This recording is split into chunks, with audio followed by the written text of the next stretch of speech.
To understand today's political rivalry, we must go back in time, back to the day before independence. In the 1990s and early 2000, Salva Kiir, Machar, and Nhial were all part of the long liberation struggle under the SPLA movement. They fought together for the dream of free South Sudan. When Dr. John Garang died in 2005, the leadership of the SPLM changed hands. Salva Kiir became the new leader. Calm, quiet, and patient, Dr. Machar, highly educated and visionary, took the role of vice president. Nhial, son of the great leader William Nhial, became one part of Kiir's trusted diplomat and ministers. At that time, people believed that three men could carry on Garang's vision: unity, equality, and development. But as independence approached in 2011, power struggle began to appear. Differences in ideology, governance, and leadership style started to divide them. After independence, South Sudan was full of hope. But that hope didn't last long. By 2013, mistrust had grown between President Kiir and Dr. Machar. Machar wanted reform within the SPLM party, democratic election, accountability, and a new direction. Kiir, on the other hand, saw Machar ambition as a threat. Then came December 2013, the day everything changed. Fighting broke out inside the presidential guard, and within an hour, Juba was burning. Thousands were killed and millions displaced. The government accused Dr. Machar of plotting a coup. Machar denied it, saying it was a plan by Kiir's inner circle to remove him and silence the opposition. Nhial, known for his calm and diplomatic nature, stayed loyal to Kiir during that time. He served as an advisor, hoped to bridge the gap between the two rivals, but peace was far from reach. The 2013 civil war was not just a political battle, it was a national tragedy that divided families and destroyed the young nation unity. In 2018, after a year of fighting, regional leaders including Ethiopia, Sudan, and Uganda have brokered a new peace agreement. The revitalized peace agreement brought Kiir and Dr. Machar back together under one government.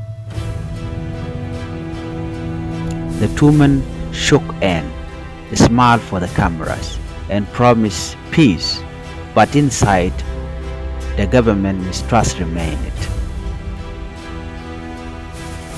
Dr. Machar returned to Juba but was heavily restricted, his movement limited, his supporters monitored. He could not hold rallies or meet freely with citizens. Meanwhile, President Kiir continued to consolidate power quietly through loyal ministers and military commanders. Nhial, once seen as a bridge between the two men, slowly disappeared from public life. Reported later say he had resigned and left the country, forming his own small movement abroad, possibly preparing for a comeback. Inside Juba, whisper began. Is Nhial planning to challenge both Kiir and Machar? Nhial has always been different.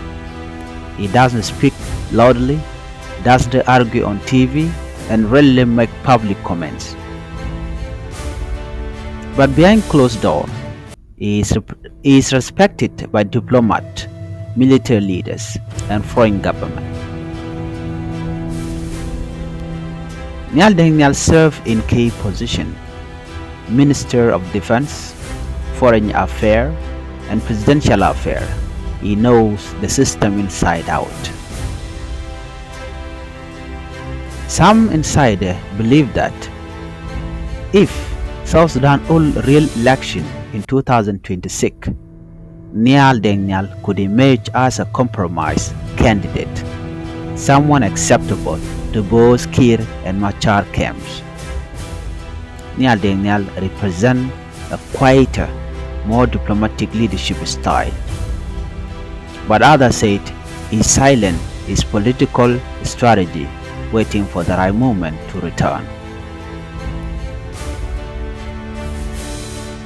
President Salva Kiir Mayardit has ruled South Sudan since independence in 2011. For more than a decade, he has remained in power through war, peace, and endless negotiations.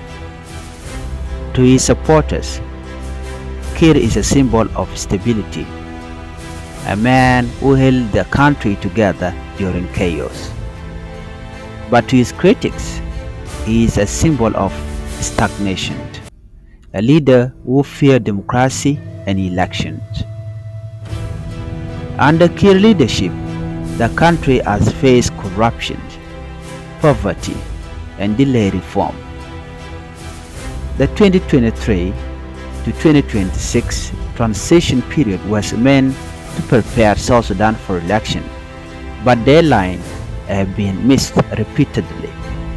Even senior SPLM figures like Nhial and Nhial's father allies have privately expressed disappointment.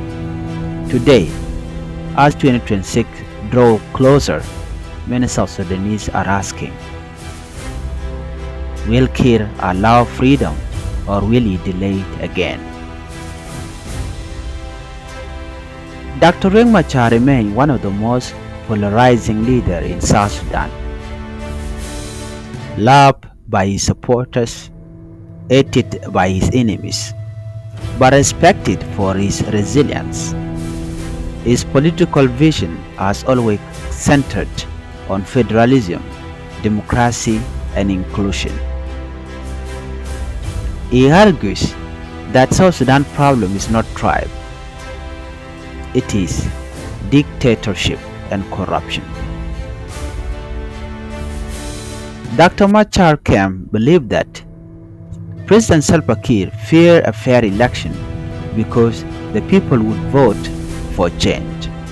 Meanwhile, government officials accused Dr. Machar of dividing the country along ethnic lines, a claim his supporters reject.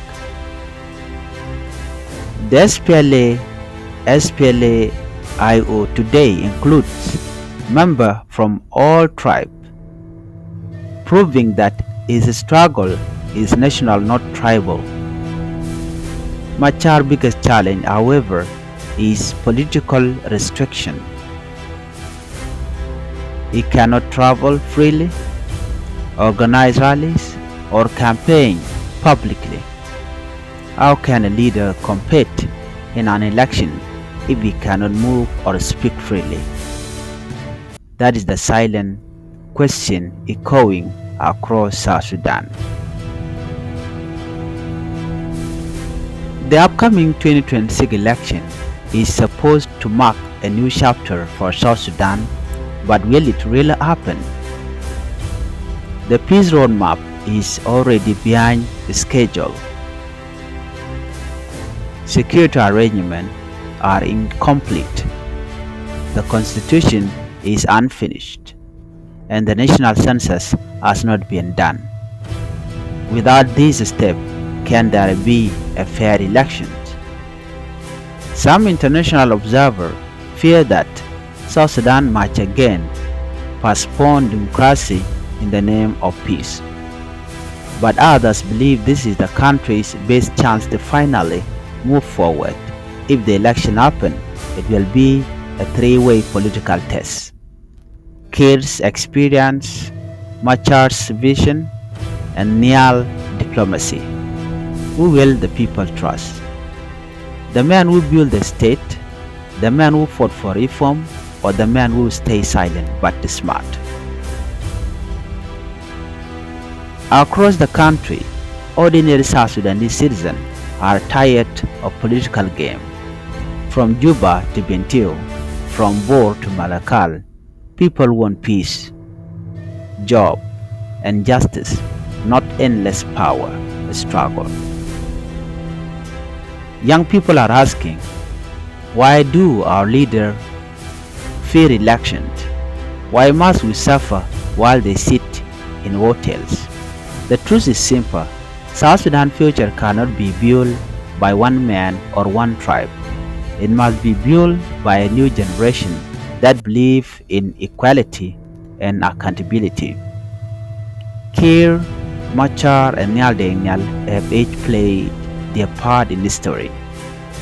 But history will also judge them by what they do next. As the clock ticks toward 2026, South Sudan stands at a crossroad. Will President Salva Kiir allow democracy to take its course? Will Dr. Machar be allowed to campaign freely? Will Nhial return to challenge both sides? Only time will tell.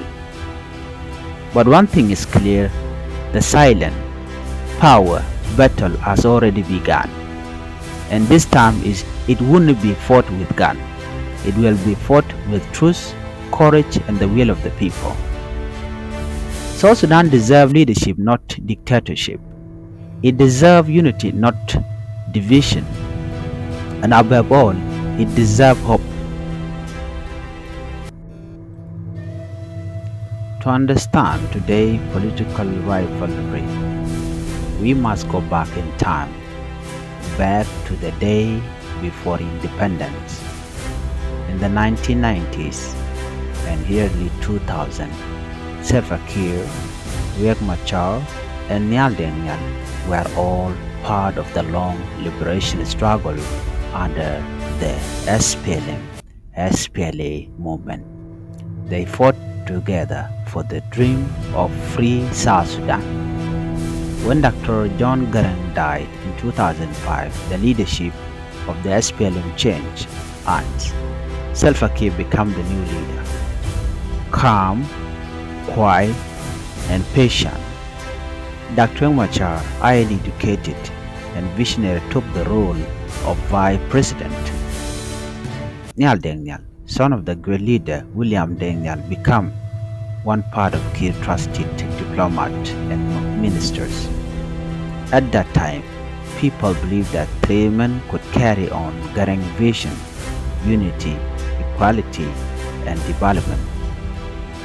But as independence approached in 2011, power struggle began to appear.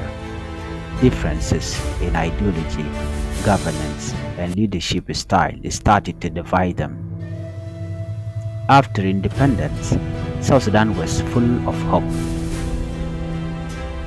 But that hope didn't last long. By 2013, mistrust had grown between President Kiir and Dr. Machar. Machar wanted reform within the SPLM party, democratic election, accountability, and a new direction. Kiir, on the other hand, saw Machar's ambition as a threat.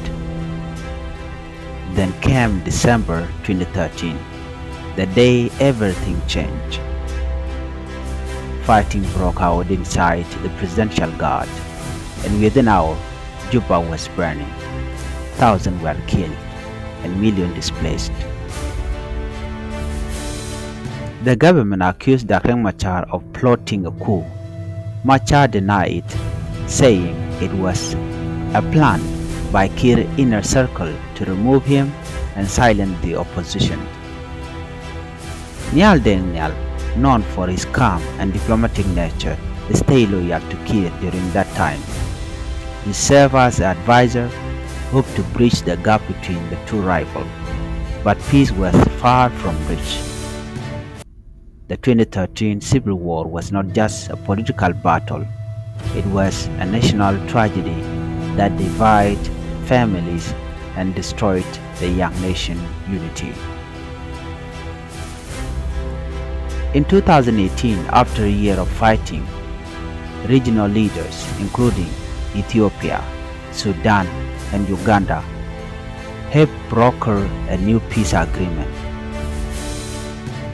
The revitalized peace agreement brought Kiir and Dr. Machar back together under one government.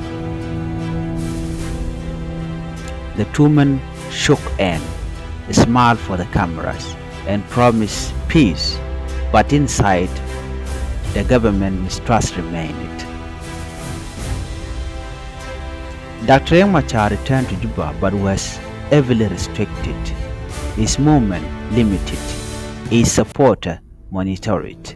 He could not hold rallies or meet freely with citizens. Meanwhile, President Kiir continued to consolidate power quietly through loyal ministers and military commanders. Nhial, once seen as a bridge between the two men, slowly disappeared from public life.